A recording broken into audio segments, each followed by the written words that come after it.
ஓ கரடி பிரச்சனை இருக்குது. சில வேலையெல்லாம் அம்மாட்ட சைக்கிள் வாங்குறது, இப்போ வாங்கியும் போயிட்டான்னு சொன்னா நடத்தி கூட்டிகிட்டு போகிறது, ஆட்டோவை பிடிச்சா போய் வர.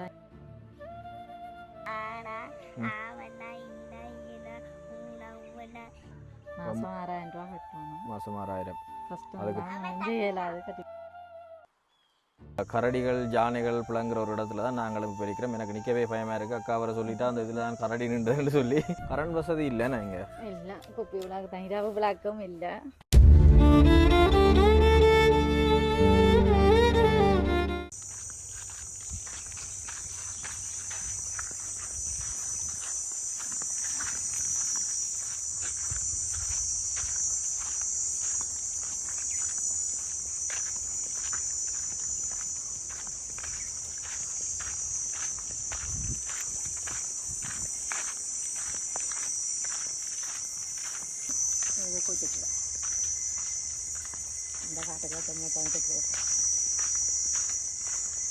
காட்டை பார்க்கவே எனக்கு பயமாக கிடக்கு. அதான் அந்த வேதியை சரி அந்த வேதியையும் கூட்டி கொண்டு வந்து காட்டினான். அது என்னதான் பார்த்து கவலைப்பட்டுட்டு போனது.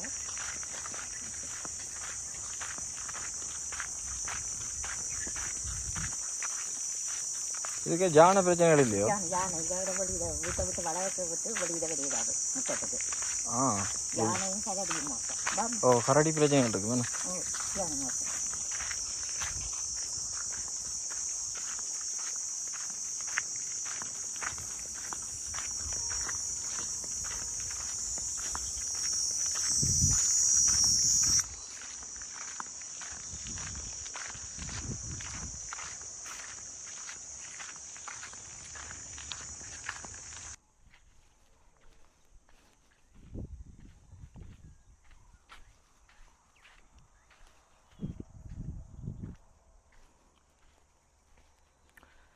வணக்கம் அக்கா. வணக்கம். எப்படி இருக்கிறீங்க? நல்லா இருக்கோம். நல்லா இருக்கிறீங்களா? நல்லா இருக்கிறோம்ன்ற வார்த்தையை நல்லா இல்லாத மாதிரி சொல்கிறீங்க. இந்த காட்டுக்குள்ளே என்ன இருக்கிறீங்க? என்ன செய்கிறது? எனக்கு உள்ளுக்குள்ளே வரவே போதும் உண்டாயிட்டு. என்ன செய்கிறது? இப்படித்தானே இருக்க வேணும். இந்த சின்ன கலையும் வச்சு கொண்டு என்ன இருக்கிறீங்க தனியாக? பயன்தான். இல்லை ஜானைகள் கரடி தொல்லை எல்லாம் இருக்கணும். வந்துருக்கா பார்த்துருக்கீங்களா? போய் வேறு என்ன சொல்கிறீங்க? அவள் உள்ளுக்க வந்து பிரச்சனைகள் ஒன்றும் இல்லையா? இரவு கரடி எந்த இல்லை. 12:30 இல்லை கரடி. இப்போ அதால் இந்த இப்போ உங்களோட இதுகளுக்குள்ளே மக்களுக்கு யாருக்கும் பாதிப்பு வந்து அப்படி ஒன்றும் இல்லையோ? அப்படி இது வரைக்கும் வந்தது. அப்படி இது வரைக்கும் இல்லை, கடவுள் அருளால். சரி ஓகே. என்னென்னு சொன்னால் உங்களோட குடும்ப நிலவரம் சம்மந்தமாக சொல்லுங்க. உங்களுக்கு எத்தனை வயசு? எனக்கு 24 வயசு. சின்னலேயே கல்யாணம் முடிச்சிட்டீங்க. 2 பிள்ளைகள் என்ன? மூத்தவருக்கு எத்தனை வயசு? 5 வயசு. ஹாய் வணக்கம். சொல்லுங்க. பேருடா என்ன பேர் தம்பி? பேர் சொல்லுங்க. தனுசனா? படிக்கிறீங்களா?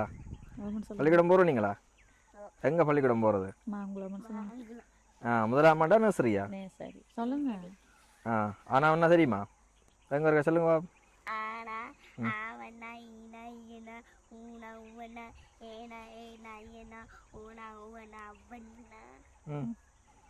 ஓகே நாம் கட்டிக்காரனா அப்புறம் நல்ல ஸ்பீடாக சொல்கிறான். ஏபிசிடி சொல்லுங்க. ஏபிசிடியும் தெரிஞ்சு வச்சுருக்கணும். என்ன படிக்கணும் சொல்லுங்க. தெரியுமா? தெரிஞ்சா சொல்லுங்க. சரி சரி. அவர் வைக்கப்பட்ட நிற்கிறார். ஓகே. இவாக்கு எத்தனை வயசு? 3 வயசு. சரி. இப்போ வீட்டில் நீங்கள் யார்? நீங்கள் கணவர்? நானும் கணவரும் பிள்ளைகளும். 2 பிள்ளைகளும். அவர் என்ன வேலை செய்கிறார்? விறகு கொத்துறது. இங்கே இப்போ இந்த காட்டுக்குள்ளே விறகுகள் கொத்தி இதில் ஏனைய ரோட்டில் வச்சு விற்கிறது. அதில் என்ன உங்களுக்கு வருமானம் என்ன மாதிரி? அதில் அது சில வேலை வச்சு 2 நாளைக்கும் இருக்கும், போகாது. சில வேலை 2-3 நாளைக்கு இருக்கும். ஒரு நாளைக்கு 50 கட்டி வச்சா ஒரு 2000 ரூபா 1500 ரூபா அப்படி வரும். அதை கொண்டு தான் பிள்ளை என்ன படிப்பு செலவுனாலும் சரி, ஹாஸ்பிட்டல் செலவுனாலும் எதுவும் சாப்பாடு செலவுலேருந்து எல்லாமே அந்த. இப்போ மழை வந்தால் போகலாம். அது காட்டுக்கு மழை வந்தால் அந்த ஒரு பிரச்சனை இருக்குது. என்ன விறகுகள் மழை காலம் போய் வர்றதும் கஷ்டம். காட்டுக்கையும் போய்க்கொள்ள இல்லாத கரடிகள் இது மிருகங்கள் பயம். இப்போ நீங்கள் வேலை எதுவும் போகிறதா? அவர்கிட்ட ஒரு வேலை தான். இப்போ அந்த விறகு கொத்தித்தான் இப்போ குடும்ப நிலைமைகள் எல்லாம் போய் கொண்டிருக்கு. இப்போ கண் எல்லாமே என்ன கலங்கின மாதிரி இருக்குது. காய்ச்சல் நான் படுத்துருந்தேன். காய்ச்சல ரைட் ரைட் ஓகே. சரி உங்களோட வீடு இருக்கா பார்ப்போம்மா நான் வாங்க இருக்கா வீட்டை இருக்கா பார்ப்போம். தம்பி கூட்டின்னு உங்கள் மாமா வீடு இருக்கா பார்ப்போம். கூட்டிட்டு போய் காட்டுங்க. உள்ளுக்குள்ள என்னென்ன வச்சிருக்கிறீங்களான்னு பார்க்க போகிறேன் நான் இப்போ. கூட்டிட்டு போய் காட்டுங்க.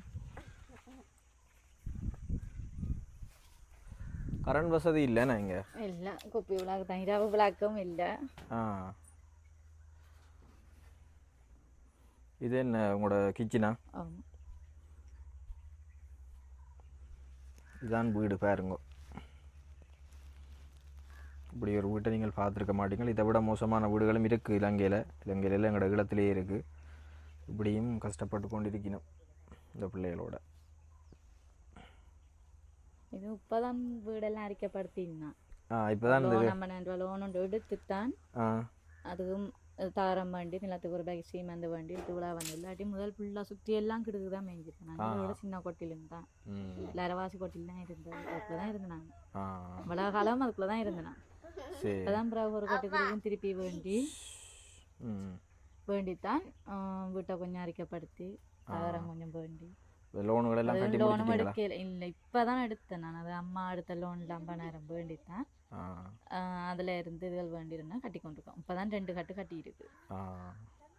மாதம் 6,000 ரூபா கட்டணும். மாதம் 6,000 கஷ்டம் தான். முடிஞ்சு 7,000 கட்டி கொண்டு. அதுக்கு பிரிம்பா உழைக்கணும் என்ன பிறகு கொத்தணும். அவர் மூச்சு வாங்க வாங்க வாங்க பிறகு கொத்தித்தான். அவருக்கு மேலாது பிறகு கொத்தவும் மேலாது பீசுகள் பட்டு உடம்பெல்லாம் காயும். நான் அதோடையும் கூலி வேலையை போயில வெயிலுக்கு 2 வேலை செய்யலான்ற ஒரு இதுக்காண்டி பிறகு கொத்துறது. அங்காளன் அது இன்னொரு அறையா உங்களுக்கு பார்க்கட்டா? பார்க்கலாமா? அவ்வளோ பிரச்சனை இல்லை. உங்கள் சாமான்கள் இதான இந்த வறுமையிலும் செம்மையாக வாழ்கிறதுன்றது என்ன. ஆனால் வீடெல்லாம் நல்லா நீட்டாக இருக்குது, பார்க்க ஆசையாக இருக்குது. சரி அக்கா, இப்போ என்னென்னு சொன்னால் இப்போ என்ன உங்களுக்கு தேவை இருக்குது? என்ன உதவிக்காக? இப்போ எனக்கு இந்த வீடு தான் கொஞ்சம் வீட்டுக்கு மேலே பஸ் தரப்பால் தகரங்கள் இது பண்ணி போட்டு ஃபுல்லாக இல்லாமல் கூரை தான். என்ன கூரை தான் வந்தால் அப்படியே ஃபுல்லாக அவளுக்கு தான். ஃபுல்லாக அவளுக்கு தான். ஃபுல்லாக இதெல்லாம் அப்படி தண்ணி ஊற்றும். சும்மா மழை பெய்யுது இவ்வளோ தண்ணி ஊற்றினது. அது ஒரு பிரச்சனை இருக்குண்ணா. மற்ற 2 கிலோமீட்டர் தூரத்தில் இதுலேருந்து மாங்குளம் தான் நேசரி கூட்டிகிட்டு போகிறது பிள்ளையில. சைக்கிள் இல்லை, ஆட்டோக்கே ஒரு நாள் ரோட்டே ஒழுங்கு இல்லாமல் இருக்கு. என்ன சைக்கிள் இல்லை, சைக்கிள் பிரச்சனை இருக்குது. இப்போ வேலை நடத்தி கூட்டிகிட்டு போகிறதா சில வேலைக்கிழமையில 2 நாள் 3 நாள்லாம் பள்ளிக்கூடம் போடுறது. சில வேலையெல்லாம் அம்மாட்ட சைக்கிள் வாங்குறது. இப்போ வாங்கியும் போயிட்டான்னு சொன்னா நடத்தி கூட்டிகிட்டு போகிறது. ஆட்டோ பிடிச்சா போய் வேற 500 600 கட்டாதக்காண்டி நடத்தி தான் கூடுதலாக கூட்டிகிட்டு போகிறது. சைக்கிள் தேவையும் ஒன்று இருக்குது. முக்கியமாக எங்களுக்கு இது 2 தான் தேவையாக இருக்குது. இப்போ வீட்டுக்கு என்ன உங்களுக்கு இப்போ அத்தியாவசியமாக என்ன வீட்டுக்கு மேலே தகரம் போடணும். என்ன ஒரு கூரை ஒன்று போட்டு ஒரு தகரம் ஒன்று போடணும்.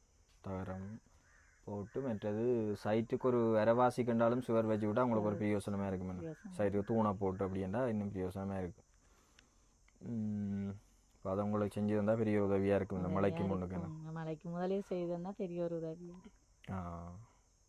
இந்த பிள்ளைகளை வச்சுட்டு இப்போ விளக்கும் இல்லை வந்துட்டுங்களா. விளக்குக்கே சரியான கஷ்டம். இரவெல்லாம் வெளிச்சம் இல்லை. சரியான கஷ்டப்பட்டு அப்புறம் பக்கத்தில் போய் தான் அதுக்கும் டீசல் வாங்கிட்டு வந்து தான் விளக்கு எரிச்சு நாங்கள். டீசல் எவ்வளோ எரிக்கிறது? மண்ணெண்ணெய் இல்லையான்னு சொல்லி இப்போ டீசல் வேணும். அந்த காட்டுக்கு தான் கொடுக்குறாங்களோ அது 1 லிட்டர் போல கேன. அதுவும் முடிஞ்சதுன்னு சொல்லி பிறகு போயிட்டு டீசல் வாங்கிட்டு வந்தேன். இரவும் விளக்கு எரிச்சது.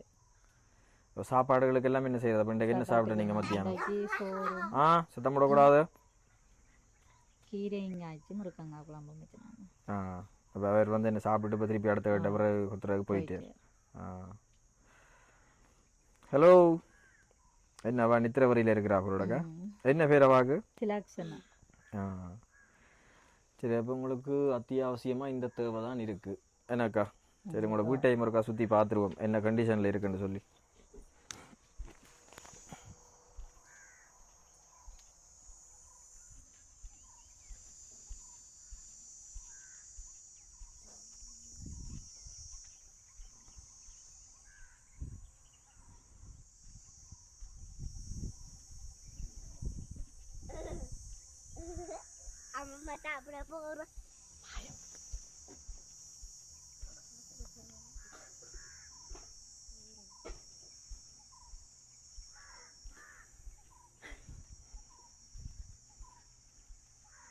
என்னடா சொல்லி கொண்டிக்கிறாய் புலப்படி கூட கிடக்கு வாரன் பொறுப்ப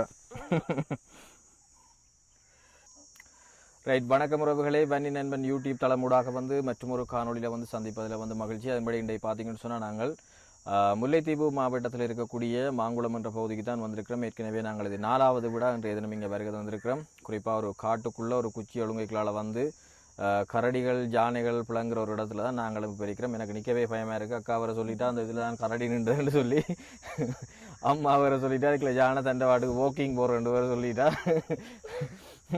உண்மையாகவே பயமாக இருக்கு. ஆனால் நாங்கள் இதை சிரிப்பாக எடுக்கிறோம். அவை இவ்வளவு அச்சுறுத்தல்களுக்கு மத்தியில் இந்த இடத்துல வாழ்ந்து கொண்டிருக்கிறோம். நான் அந்த இந்த ரோட்டில் வரையக்க நான் அந்த வீடியோ உங்களுக்கு காட்டியிருப்பேன். உண்மையாக அதில் சூழமைவுகளை பார்த்துருப்பீங்க. ஒரு காட்டு பகுதிக்குள்ளே அவே தங்களுக்கான அந்த வாழ்வாதாரங்களை அமைச்சு அதுக்குள்ளே ஒரு குட்டி வீடு, இந்த வீட்டு நிலைமையை பாருங்க. அப்போ இப்படியான ஒரு நிலைமையில் எங்களோட பகுதிகளில் இப்படியும் குடும்பங்கள் வாழ்ந்து கொண்டிருக்கின்றது தான் உண்மையான விஷயம். இப்போ யதார்த்தமான உண்மை. நீங்கள் அதை வீடியோ மூலமாக இப்போ பார்த்துருப்பீங்கள். அவையும் ஒரு இளம் குடும்பம். வேறு கணவர் வந்து விறகு வெட்டித்தான், அதாவது இந்த சுற்றி வர காட்டு வளம் இருக்கிறதால விறகு கொத்தி அதை வந்து விற்று அதன் மூலமாக வர வருமானத்தில் தான் தங்களோட குடும்ப நிலைமைகளை வந்து ஓட்டி கொண்டிருக்கணும். உண்மையாக விறகு கொத்தி நாளாந்த வருமானத்தை எடுத்து சாப்பிடத்தான் முடியும். அதை விட வேறு எதுவுமே செய்யலாது. உங்களுக்கும் அதன் தாற்பயங்கள் விளங்கும்னு சொல்லி நான் நினைக்கிறேன். இப்போ இந்த வீட்டை பார்த்தீங்கன்னு சொன்னால் தங்களோட வறுமையிலையும் ஒரு செம்மையான ஒரு வாழ்க்கையை வாழ்ந்து கொண்டிருக்கணும். அதை பார்க்க எனக்கும் சந்தோஷமாக இருந்தது. அவைக்கு வந்து ஒரு வாழ்வாதாரம் என்றதை தாண்டி இரண்டால் கணவர் இருக்கிறதால அவை வேலை செய்து தங்களுக்கான சாப்பாடுகளுக்கு வந்து அவை கஷ்டம் இல்லாமல் ஓரளவான நிலைமையில் இருக்கணும். இப்போ மிக பிரதானமாக 2 கோரிக்கைகளை வந்து முன் வச்சுருந்தவா. ஒன்று பிரதானமானது, இந்த வீட்டுக்கு வந்து நாங்கள் இப்போவே கிடுகில் தான் ஃபுல்லாக மேய்ஞ்சி போட்டு இருக்கணும். இப்போ இனி மழை காலங்கள் வரப்போது, மழை காலங்கள் வந்து அவங்களுக்கு தெரியும் அந்த நிலைமைகள் இரவில் படுக்கக்கூட வர முடியாத நிலைமையாக இருக்கும். ஒழுக வழிகிட்டுச்சுன்னா அந்த நித்திரை கூட இருக்காது. அது நேரம் சின்ன பிள்ளைகள் இன்றைக்கு அவை இன்னும் கஷ்டமாக இருக்கும். இப்போ நாங்கள் ஒரு 4 தூணை போட்டு, பெரிய செலவுகளுக்கு வராதுன்னு நினைக்கிறேன், 4 தூணை போட்டு மேலே ஒரு சின்ன கூரையும் போட்டு தகரத்தை தனியாக நாங்கள் அடித்து சீக்கூரை கூட போட தேவையில்லை.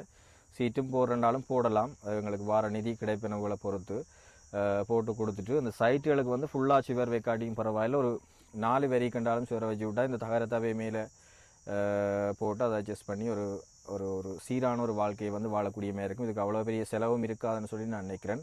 இப்போ உங்களால் இந்த வீடியோ பார்த்து கொண்டிருக்கிறார்கள், உங்களால் முடிஞ்சால் அதுக்கு அந்த உதவியை செய்து தாங்கோ.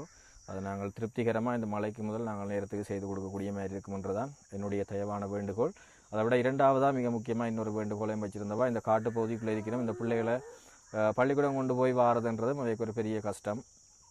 பக்கத்தில் இருக்கிற அம்மாட்ட இருக்கிற சைக்கிளை தான் வேண்டி மாறிக்கிறி அப்படி ஒரு இதில் வந்து வாழ்ந்து கொண்டிருக்கிறோம். அப்போ ஒரு சைக்கிளும் வேண்டி கொடுத்தா அவைக்கு ஒரு பிரயோசனமாக இருக்கும். இப்போ எல்லா உதவிகளையும் எல்லாராலையும் செய்ய இயலாது. ஒரு சிலர் நீங்கள் ஒன்று சேர்ந்து அதை செய்யக்க அவைக்கு நாங்கள் அதை திருப்திகரமாக செய்து கொடுக்கலாம்ன்ற என்னுடைய வேண்டுகோளும். இதை விட வேறு ஏதாவது சொல்ல வேண்டியிருக்காக்கா உங்களுக்கு? இந்த 2 தான் எனக்கு இப்போ முக்கியம். இந்த 2 தான் மிக முக்கியம். தண்ணி வசதி எதுவுமே இல்லை. தண்ணி கூட இப்போ அங்கே தான் போய் அழுறோம் நாங்கள். தண்ணி இல்லை, கரண்ட் இல்லை, எந்த ஒரு வசதியுமே இல்லை. ஒரு சோலாருக்கும் ஏழுமான பார்க்குற உறவுகள் சோலார் ஒன்றுக்கும் ஒழுங்குபடுத்தி தந்தாங்க. ஒரு பல்போ 2 பல்ப் சோலார் ரெண்டாலும் அது உங்களுக்கு ஒரு லைட் போடக்கூடிய மாதிரி இருந்தா. எந்த பிள்ளைகள் படிக்கிறது இவரெல்லாம் வர வருஷம் ஸ்கூல், இப்போ படிப்புக்கெல்லாம் சரியான கஷ்டம். நானும் சேர்ந்து தான் பிறகு தூக்கி கொண்டு போய் தண்டோணும். அதால இரவுல தான் இவருக்கு படிப்பு நாங்கள் சொல்லி கொடுக்குறது. அதுங்களால இப்போ ஏழாது என்று சொல்லி நான் குப்பை விழாக்குள்ள பிள்ளைகளுக்கு படிப்பு சொல்லி கொடுக்க எங்களால முடியல. காற்றுக்கு சில வேலை நூறும், சில வேலை மண்ணு நீள் இல்லாத பிரச்சனையாகவும் இருக்கும். அதால ஒரு சோழருக்கும் அதுவும் உண்மையாக ஒரு தேவை, முக்கியமாக தேவைப்படுற ஒரு வேண்டுகோள்லாம். சோழர் கொண்டு கிடைச்சா அவைக்கு பிரயோசனமாக இருக்கும். என்னடா இந்த காட்டுக்குள்ளே ஜஸ்ட் ஒரு குப்பி விளக்கில் இப்போ இந்த காலத்துலேயும் வாழ்ந்து கொண்டிருக்கிறோம். இதுதான் உண்மையான சம்பவம். ஒரு சின்ன சோழருக்கெல்லாம் பெரிய அளவில் காசு தேவைப்படான்னு சொல்லி நினைக்கிறேன். அதுக்கு ஒரு பல்ப் சோலர் அல்லது 2 பல்ப் சோலர் வண்டி கொடுத்தாலே இந்த வீட்டுக்குள்ளே இருந்து அவை போட்டு அதை பிள்ளைகள் படிக்கிறதுக்குண்டாலும் ஒரு உதவியாக இருக்கும். இப்போ எனவே இந்த காணொலியை பார்த்து கொண்டிருக்கிற உறவுகள் இந்த குடும்பத்தின் நிலைமையை கருத்தில் கொண்டு அந்த வீட்டை நீங்கள் ஃபுல்லாக பார்த்துருப்பீங்கள்.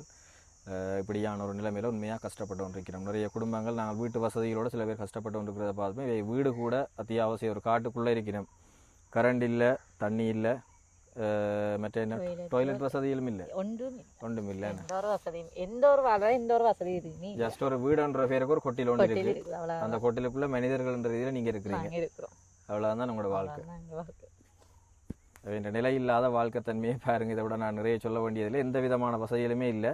அவை இப்போ அந்த வசதிகள் எதையுமே இப்போ எங்களுக்கு அமைச்சு தாங்கன்னு சொல்லி கேட்கல. மெயினாக அந்த வீடு அல்லது ஒரு சைக்கிளோ அல்லது ஒரு சோலார் இந்த உதவியை தான் கேட்டிருந்தோம். இப்போ இல்லை ஒரு ஆளால் இந்த உதவியை முற்றுமுழுதாக செய்ய இயலாது. ஒரு 4-5 பேர் சேர்ந்து செய்யக்க அதை நாங்கள் பார்க்க திருப்தியாக செய்து கொடுக்கலாம். இந்த பிள்ளைகளின் எதிர்காலத்தை கருதி கொண்டும் அவை ஒரு இளம் குடும்பம் இப்போ நாங்கள் இந்த நேரத்தில் அதை செய்து கொடுத்தா நீண்ட காலத்துக்கு அவை அதை வச்சு பாவிக்கலாம் என்ற என்னுடைய வேண்டுகோள். ஏதாவது ஒரு உதவி கிடைக்கும் என்ற நம்பிக்கையில் நானும் காத்திருக்கிறேன். அந்த அக்காவும் காத்திருக்கிறான்னு சொல்லி அக்கா தங்கச்சி தான், அந்த தங்கச்சியும் காத்திருக்கிறா. இப்போ உதவி கிடைக்கும் என்று நான் நம்புகிறேன். கிடைச்சேன்னு சொன்னால் கட்டாயம் நான் உங்கள்கிட்ட வரைய அடுத்த ஒரு சந்தோஷமான செய்தியோடு வரேன். சரியாக போயிட்டு வரேன் தம்பி. பாய் பாய். சரியா?